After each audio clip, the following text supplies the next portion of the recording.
Sure, everyone has his own way of looking at things, and you don't change people's minds by ranting at them. So, how does a practicing Christian help people get what they need? This is the Practicing Christian, and our report for this week is on Just Tell the Truth. When it comes to speaking to others and giving them a clear witness to the reality of our triune God and His caring for us now and in our future lives, as we experience this in Jesus, we have a sort of, kind of tendency to be weenies. The best of us ask the question, "You're not a Christian, are you?" Might say, "Well, as a matter of fact, I am. I was reared in the Methodist Church, and I'm active in the Presbyterian Church now." Well, that tells your interlocutor very little, both about you and about what he needs to know. How about this? I couldn't very well know much about God, could I, if I hadn't read about and experienced His power through Jesus and got my life on the right track? Well, that's the kind of sentence that invites Him to perhaps ask more of you. And if He doesn't, He at least leaves that conversation knowing that you live in the power of God and don't just sit on a cushy pew. Too confrontational? Ha! What if somebody asks if you're a Bengals fan? One answer could be, "No, when I watch football, I want to watch a real team play." You could say that, couldn't you? Unless you were actually a Bengals fan. It's not too different from going up to a nice woman at a wedding reception and asking her if you can get her another glass of champagne with, "I don't drink the stuff myself, but I'm not clever enough to figure out another way to say hello. I'd like to get to know you." That's what she needs to know.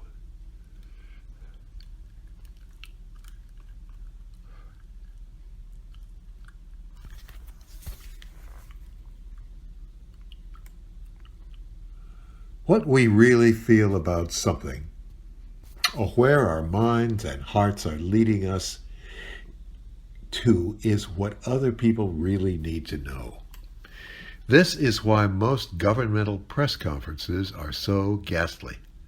Questions are routinely answered by 90 seconds of bafflegab instead of saying, "We don't want people to know about that now," or "I haven't a clue." Just tell the truth. Jesus routinely bypassed the conventional elements of conversation and got to the heart of what a man needs to know. When Nicodemus addressed him with words of praise for who he was, Jesus immediately replied to what had not been asked. Jesus answered him, "Very truly, I tell you, no one can see the kingdom of God without being born from above." Nicodemus hadn't asked that at all, but Jesus figured out what he needed to know. Well, that's in John 3, beginning at verse 1. When people talk with us, they often have a private agenda or desire that they're embarrassed about or otherwise reluctant to mention. Your job may be to winkle out what that is and help them find what they need to know. They may not themselves be very clear about it. Think about this in terms of a 10-year-old who tells you, "Jerry's a jerk." Why do you call him that? "'Cause he is." But you play with him all the time. "Yeah, but he's still a jerk." Listen, Harry, Jerry is a child of God just like you and deserves kindness and friendship from you. If you think jerk every time you see him or think of him, you'll not remember that, and you'll be teasing him and yelling at him and forget who he is to God. So wise up, kid.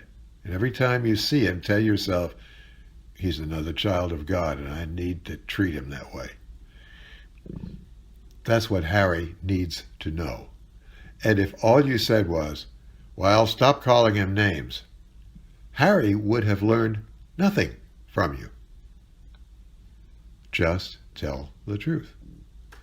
We need to have this quality that Jesus had, and which so many others have as well, of going to the heart of a person before replying. And we need to practice this. It's like going on a diet. On the third day, you automatically cut a piece from the cake that's on the counter, and as you almost finish with it, your mind tells you, uh-oh, I forgot I was dieting. Now, a lot of men will scrap the diet on the spot, then and there. Others will say, okay, I knew that. Now I need to keep on with this until I don't make any more mistakes. Now, good, you're building a pattern. And in your conversations with others, you're building a pattern there as well. In Matthew 9, verses 2 to 8, Jesus heals a paralytic by telling him that he's a forgiven man. Some others standing by don't like this. Jesus tells the man then to get up and walk. I suspect the man did walk because Jesus could see in him that he was under a personal conviction of sin and needed that burden removed before he could lose his fear and get on with his life.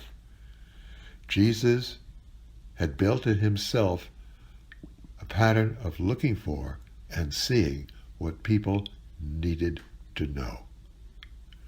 Just tell them the truth. How does that pattern building work?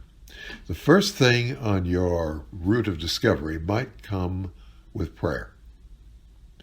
Asking God to remind you to seek the inner core of a man and to help him find what he needs to know is a good beginning.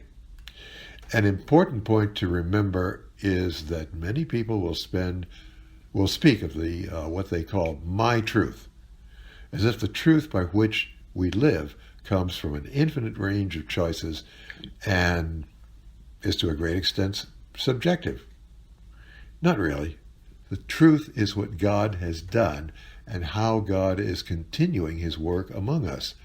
How much we can understand of this and how well we learn to use it is my understanding of the truth. It's not the truth. My understanding of the truth, God's truth. So just tell the truth.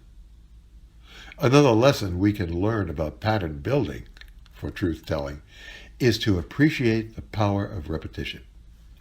Rote learning is something that is a favorite target for some elegantly overeducated people.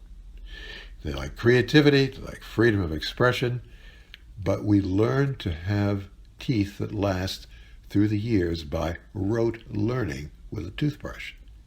Good drivers do the same thing, using rote learning until they're on automatic pilot. Actors who have a long-running stage role often absorb qualities of their